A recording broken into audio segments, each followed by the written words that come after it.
Now, when it comes to matters of the heart, as the song says, breaking up is hard to do.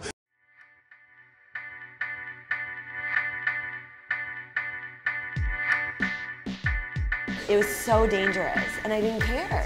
Like, I didn't care, because I was totally obsessed. I wasn't a cocaine addict. I wasn't, a substance addict. I was a love addict. What are you doing? This person's already told you how they feel, so move on. Right. You know what I mean? Like, there's just a certain part in life you're asking someone who does want to get married. You're waiting for them to change, and you can't change another person. Exactly. Jennifer and Brad did it. So did McCartney and Mills. Breaking up can be ugly. It was a horrendous, horrible, knockdown, drag-out breakup. I cursed the day I met him. Around the world, people love. They sing for love. They dance for love. They compose poems and stories about love. They tell myths and legends about love. They pine for love. They live for love. They kill for love. And they die for love.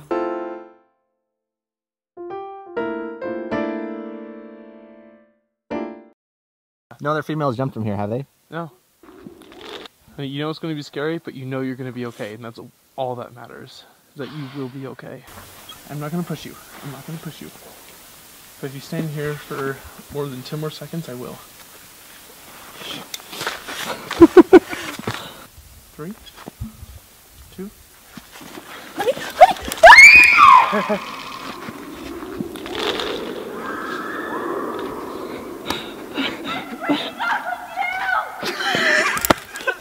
What'd she say? I just got dumped.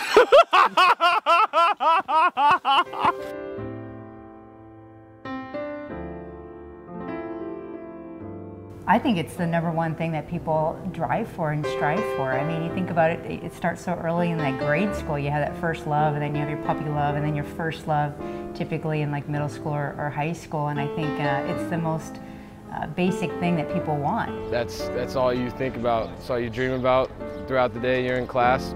That person's on your mind when you're in the gym. Sometimes people can't even eat because they're so in love with each other that they're too in love to feel hungry. Love has almost been compared to a cocaine high, because that's what it feels like. When you're in the beginning stages of love, it's almost like you're manic. You're euphoric. You can't sleep. You don't eat. You're on top of the world. It's like the little things he does, like, they really mean the most to me. There's the old saying that love makes the world go round. It's probably true to a certain point, but I think it's a very complex topic. There's so many different branches of it. As a writer, I've written over 200 songs, and at least half to probably more than half of those are about love. I think it's just part of us, I think it's something that we desire just deep down in our souls and our spirit, that we long to be with someone else and make that connection. The problem is that bad love is even more addicting than good love. When you're in that push-pull, when you're in that chase and you're trying to get somebody to like you and to approve of you and to call you back or text you back or come over that night, that is an addiction cycle that is so detrimental to your mental and emotional health.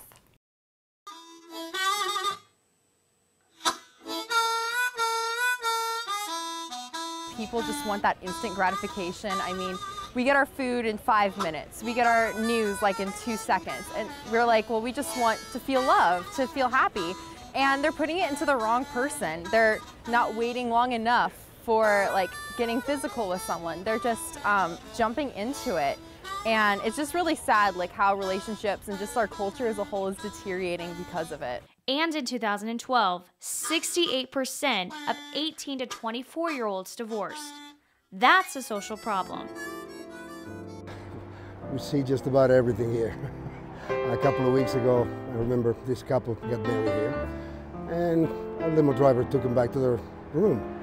She calls 2 hours later, really indignant. She says, I need a limo driver to pick me right back up. I go, why, what happened? We just wrapped it 2 hours ago. She says, well, I want to divorce this guy. I said, you just got married. What do you mean you want to divorce him? Well, he's not the person I thought he would be. I go, okay, how long have you known him? She says, oh, off and on a month. And I go, wow. Yeah, that's the kind of things we get here.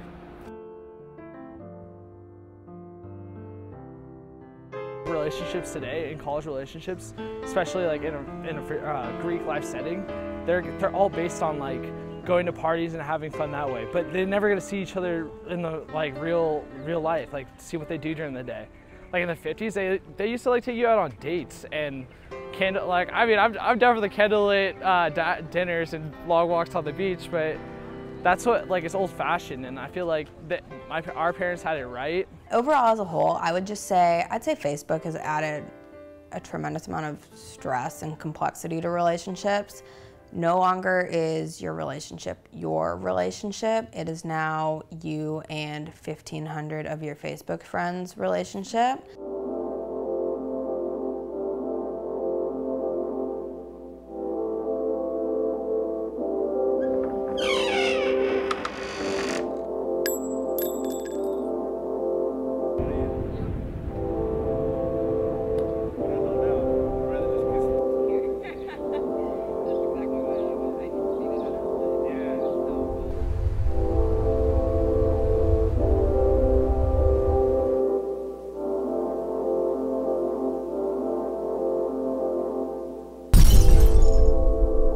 I found out that he is literally the epitome of a player. He has girls in like 6 states. I don't even think he knows that I know this.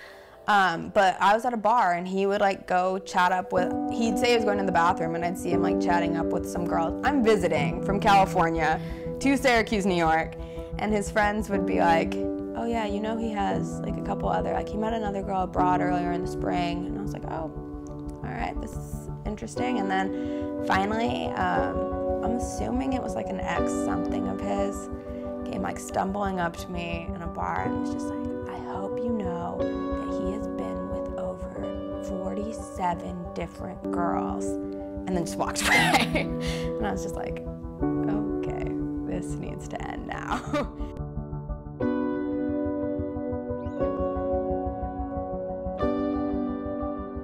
That never works because we can't change somebody. I mean, I would love to change so many people, but we can't, you know. It's a good idea, it's a nice thought, but they have to change on their own. And the more we try to change people, the harder they resist. It had been 11 months. I was getting a little restless. And so when I hopped on a plane, I had an internship in London for the summer to work for the Olympics. And I think both of us knew that the second I got on that plane, it was bad news for our relationship because I am kind of a free spirit and I'm young. I was a lot younger than him. He graduated college and was ready to go out and potentially start thinking about family life, and I still had 2 more years at college. And so I went and I lasted 7 days in London, and I had met a boy at my internship. And I honestly, all I can say is I hated this boy when I first met him. Like, he was such a jerk. And I was just like, oh, I don't even want to be around him. People show themselves, they reveal themselves, but it's up to us to pay attention, and we can get really distracted and get them talking about women right now. If they're a good kisser, we can forgive a lot. If they pay for an extravagant dinner, we can overlook the fact that they were rude to the busboy or the valet or the waiter. It's so important to take your time when you're dating and not say, I'm in love with you, not say, let's go to bed on the first date, because if you do that, you miss the signs of getting to know who that person really is. And then I would find myself like sitting next to him during our lunch breaks, and he would be asking me to go to bars with him at night, and I was wanting to, and that really bothered me because I was like, I should not be having these kind of feelings for someone else if I'm truly in a relationship with the person that I'm meant to spend the rest of my life with. And so that was kind of a giant red flag for me. And so I ended up dumping the good boy and pursuing something with the one who was probably not very good for me in the long run. I think that women gravitate towards that because it is, makes you feel rebellious. If you're used to being very conformed your whole life, that can be really attractive to rebel. It's a whole new world, so it's showing you something different. I think the bad boy type also tends to be the guy that tells you the things you want to hear and can give that illusion of romance, and so it's an easy one to fall into. He's probably very attractive and very fun. So, why wouldn't a woman go for it, really?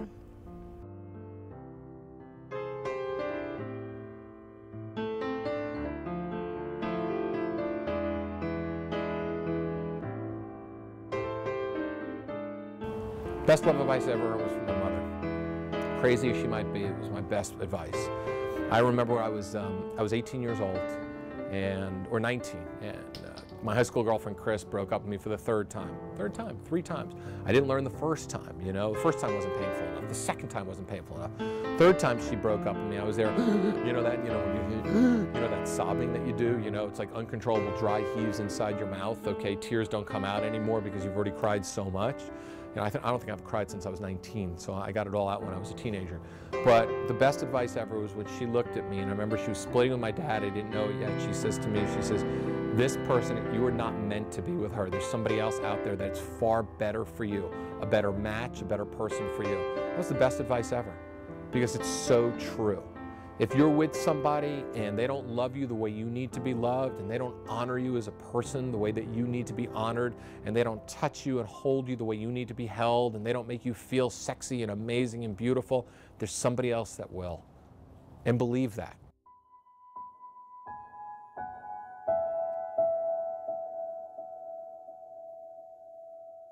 People that have gotten in an argument with, say, their spouse or something, if you hit a bad shot, it really affects them. I mean, really, they get upset, ruins their whole day, and you know, everything's kind of blown out of proportion. And you can tell it's not how upset they are about the golf, it's something else.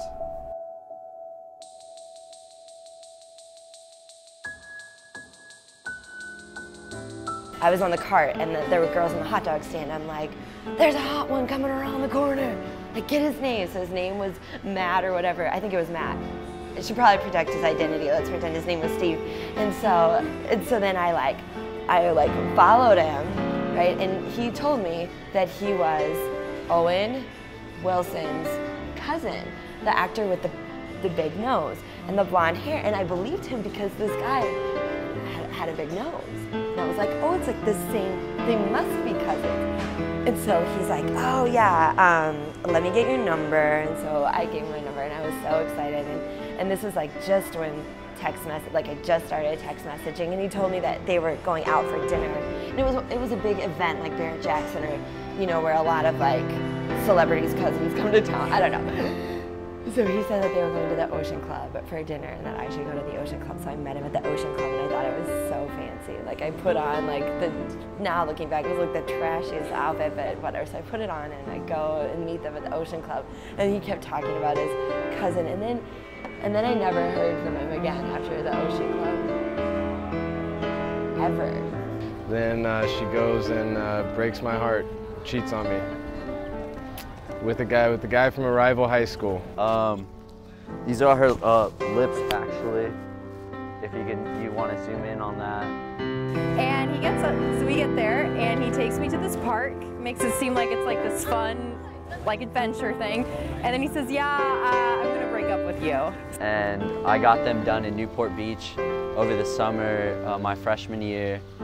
It was a joke. She really didn't think I would do it, and I was like, yeah, I don't really care, I'll do it. To be honest, I think a lot of times when you're in the wrong relationship, you're blindsided.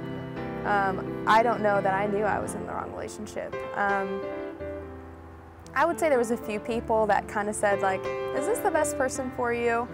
And really, I think looking back, that was probably like the sign that I needed to get out, and I ignored it. And I think that's so hard. I really do. And I do feel for the people who are in bad relationships. I feel very almost lucky to fall in love with the right person, because I think it is easy to fall in love with the wrong person too.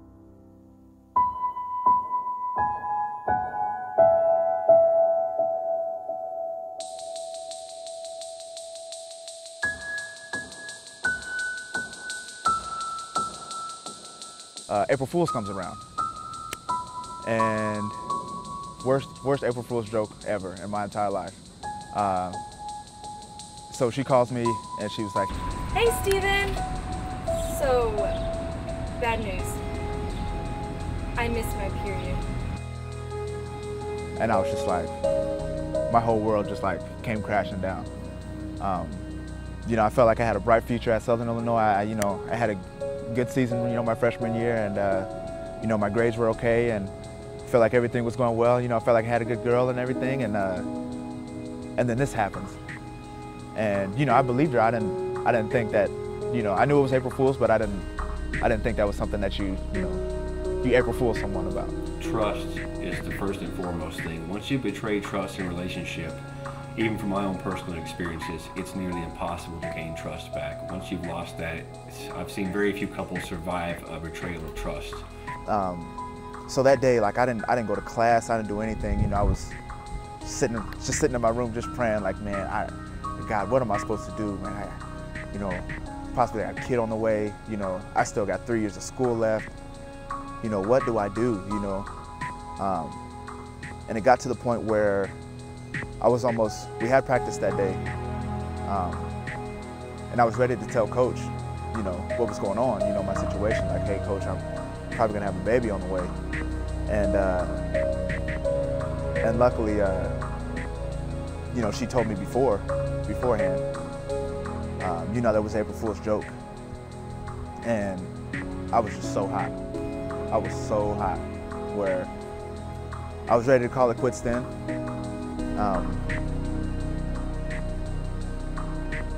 And I don't even really have a good reason why I didn't. It is hard. It's really, really hard to get out. I understand that. But anything worthwhile doing is hard.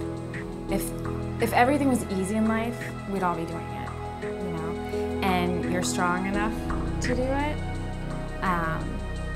And if you stay, you'll regret it.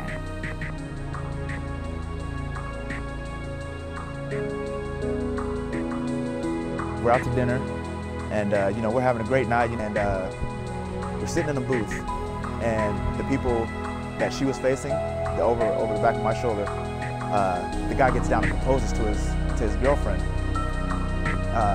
and you know, everybody claps. You know, she says yes, and clap. You know, so you know, the mood is just kind of lifted. You know, everybody's, you know, feeling good, and you know, I'm looking over my shoulder watching what's happening. I look back at her, and she's just got the saddest look on her face.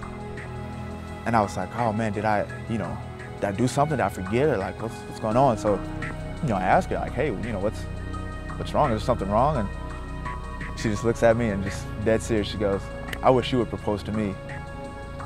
And I just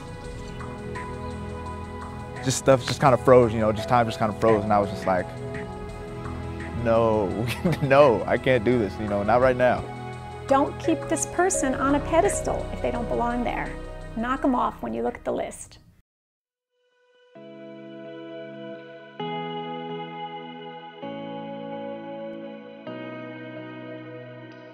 Maybe 3 weeks or so, maybe a month. Come to find out that they're dating now. So my teammate and, you know, my ex-girlfriend are dating, and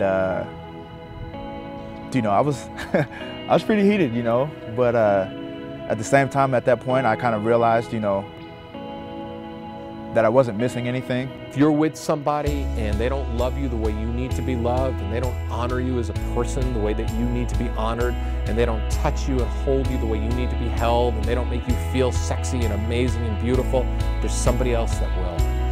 And believe that.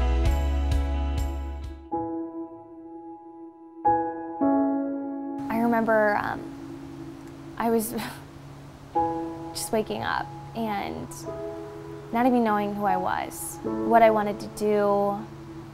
I didn't have a passion, I didn't have a drive, because I threw it all away just to be with somebody.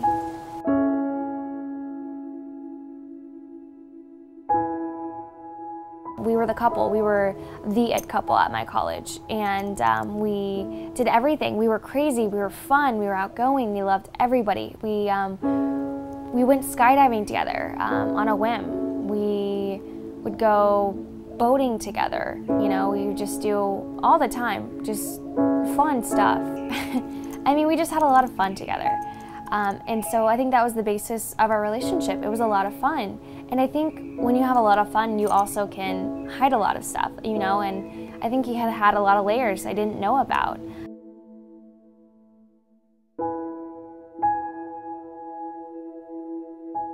I knew no one. I transferred schools, started going to ASU, and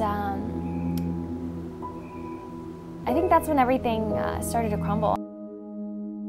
I think it's really easy for a woman to pull back and let her identity take a second back seat, and I think that's always something that you have to be aware of. But I think if you find a counterpart that really sees what's great in you and brings out the best in you, that's probably the best thing to do. I started to find my validation through a guy, and he gave me the craziest rules. I was a little, whenever I wore heels, I was a little taller than him. I remember going to church and I wore wedges. It was Easter Sunday and I wore cute wedges, and he wouldn't talk to me because I was a little taller than him. And he didn't like that. He didn't like that I wore heels. And he called me, "What do you want to be, Miss Scottsdale?" He would always have these excuses. And he didn't always make me feel bad. There are several signs of a bad relationship, and I think the most serious sign is somebody that's abusive. And abuse comes in a variety of forms, and sometimes people don't even realize they're being abused. But there's the verbal abuse, where somebody might be putting you down. And if somebody's making you feel bad about yourself emotionally, that's abuse.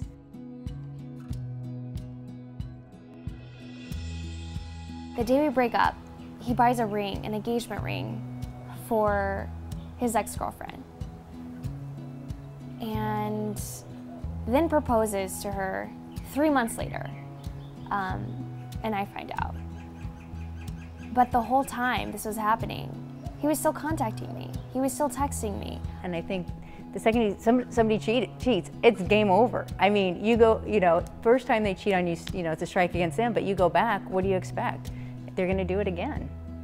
And it got to the point, it got so bad to the point where I had to change my number so he wouldn't text me, so he could be faithful to his fiance.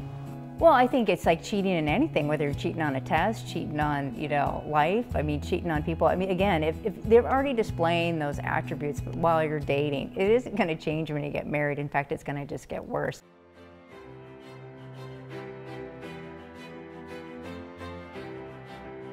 If you go too far out of your way, if you're headed towards your goal, but if you're chasing someone over here and you're going over there, you're not going to hit your goal because you're veering off track. So just keep your eyes on what you feel like God has for you, and whatever that purpose is for your life, go for that. And if she's doing the same thing, if she's going for God and her purpose, and you guys are supposed to be together, you guys will come together. If you're constantly going to be at that battle of wanting them not to be the bad boy that he is inside, you're going to encounter a lot of problems along the way and a lot of unhappiness.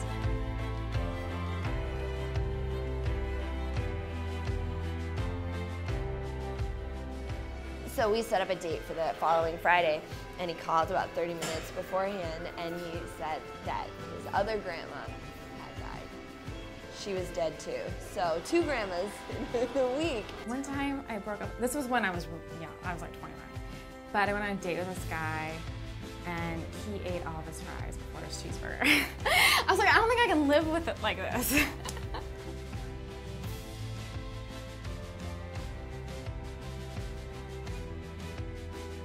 Girls just go back and back and back. I know one girl whose boyfriend has cheated on her 4 times. He continues to talk to other girls. They've now been together for 5 years. What's so great about that relationship that you're willing to just completely look past something as prominent as cheating? I don't know, maybe cheating isn't important to some people anymore. Familiarity is comfortable, so we always gravitate towards familiarity, because we're scared. What's gonna happen, with the unknown, And so I think that's what it is. It's all about fear. And so if we let go of that, think of what is the worst thing that's gonna happen? Well, it might not work out. That's not so terrible.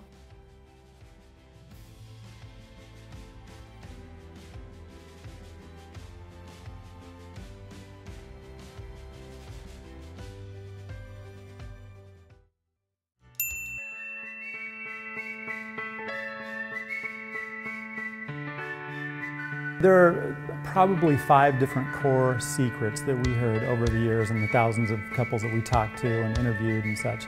And one of them is definitely best friends. And that's one of the things that Chrissy and I share in common with a lot of people is we're best friends. Another is that, they have a lot of things in common. They have a lot of common interests. And that's certainly another thing Chrissy and I share together. Both think each other is really funny. So I honestly think Katie's one of the funniest people I know, and she thinks I'm funny, which is great. When you can make each other laugh, and it can just look like people have a tendency to take life too seriously, and so when you can kind of laugh at the little things and not make a huge deal out of stuff, at the end of the day, like if you can laugh about it, it's not going to become a big issue. Most people aren't meant to marry the person they date in college. That's just a reality. I mean, we don't really know who we are as women until our late 20s, our 30s. It's an odd thing to think about, but try imagining that your breakup is a disease. If you were told that you had a serious yet curable disease, would you go get hammered on a regular basis? Eat 2 bags of Oreos? Pop pills? Or let some guy put you in the trash? No, you wouldn't. You would take great care of yourself and cut out all the unhealthy things out of your life because you love yourself. And even if you don't right now, we do. So put the pig down and start moving on. You know it's going to be scary, but you know you're going to be okay, and that's all that matters, that you will be okay. My mother once told me I don't need a man to be the best I can be.